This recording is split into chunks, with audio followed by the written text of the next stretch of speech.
जय श्रीराम पिला माने आपण समस्त बहुत बड़ गोटे गुड न्यूज रही जो पिला माने स्पेशली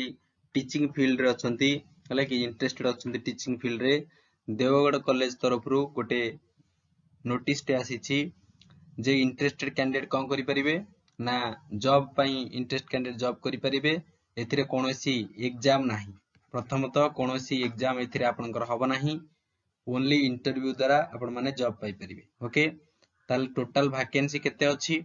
लाकी क्राइटेरिया सब कोन सिलेक्शन प्रोसेस कोन रहिछि आसंते वीडियो टिके देखि दबा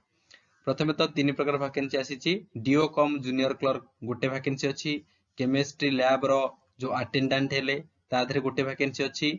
कॉलेज रो जो पियन हेले सेथिरे मध्ये गोटे वैकेंसी अछि यदि आपण डीओ कम जूनियर क्लर्क होबा पई चाहउछंती एथिरे क्वालिफिकेशन रहिछि आपण ग्रेजुएट हेतिबे ता सहित आपण पीजीडीसीए करथिबा दरकार कोन करथिबे ना पीजीडीसीए करथिबे ओके जदि आपण केमिस्ट्री लैब अटेंडेंट हेबा चाहउछंती ताले आपण +2 रे साइंस पढिथिबा कंपलसरी हला कि +2 साइंस करथिबे +2 साइंस रे आपण पास होइतिबा दरकार ओके एवं थर्ड कैटेगरी आसुची पियन सेथिरे मध्ये गोटे वैकेंसी अछि एथिरे आपण +2 पास होइतिबा दरकार बुझी परिले तो सर इंटरव्यू केबे अछि मन रखंतु इंपोर्टेंट डेटा एटा को भूलिबेनी जो माने सीरियस कैंडिडेट एटा 7/2/2025 ता माने 7 फेब्रुआरी 2025 रे आपण समस्तंकर कोन ना इंटरव्यू रहउची केवल दियोगड़ पिला नाही ऑल ओडिसा पिला मध्ये आको अप्लाई करि परिबे ओके तो कोन करिया पड़िबो ना आपण माने समस्त ओरिजिनल डॉक्यूमेंट एवं तार समस्त फोटोकॉपी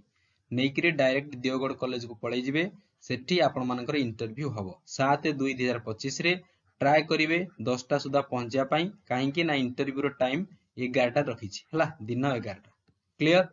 ओके हरे डॉक्यूमेंट कोन दरकार देखंतु डॉक्यूमेंट 10th क्लास हला कि +2 एवं +3 सर्टिफिकेट दरकार ता सहित पीजीडीसीए सर्टिफिकेट दरकार जदि आपण माने डीओ कम जूनियर क्लर्क पे अप्लाई करचंती जदि केमिस्ट्री लैब अटेंडेंट हेतिबे 10th सर्टिफिकेट +2 सर्टिफिकेट ओके ता सहित आपनकर आधार कार्ड रो ओरिजिनल आधार कार्ड तार गोटे फोटोकॉपी माने जेरॉक्स ता सहित जदि रेसिडेंट सर्टिफिकेट अछि ताकू नै जिवे कास्ट सर्टिफिकेट कंपलसरी ताकू मध्ये नै करी जिवे एवं दीटा रिसेंट साइज फोटोग्राफ नै करी संगे जाइथिबे जदि आपनकर एनसीसी सर्टिफिकेट हैला बाकी जो स्पोर्ट्स कोटा सर्टिफिकेट अछि ताकू मध्ये नै करी आस्थिबे सेटा आपन मानको हेल्पफुल रहिबो बुझी पारिले तो एटा गोटे दियोगड़ कॉलेज तरफ रु वैकेंसी आसी देला एथिरे सैलरी केते रहइबो सर देखंतु सैलरी कॉलेज रो जो कोन रहिछि ना कमिटी अछि से डिसाइड करबा एक्चुअली ओके तो सैलरी कोन केते रहिछि तो बेटर हबो तो जो माने इंटरेस्टेड अछो फॉर्म टेको कोन ना डॉक्यूमेंट सब नै करी रेडी हे जिवो 7 तारिख दिन ओके फेब्रुआरी 7 तारिख मन रखितिबो बुझी पारिले तो जो पिला माने चैनल नुआ अछो चैनल को सब्सक्राइब कर दबो ए बेला नोटिफिकेशन पाया पई वीडियो टी को लाइक कर दबो thank you so much God bless you all.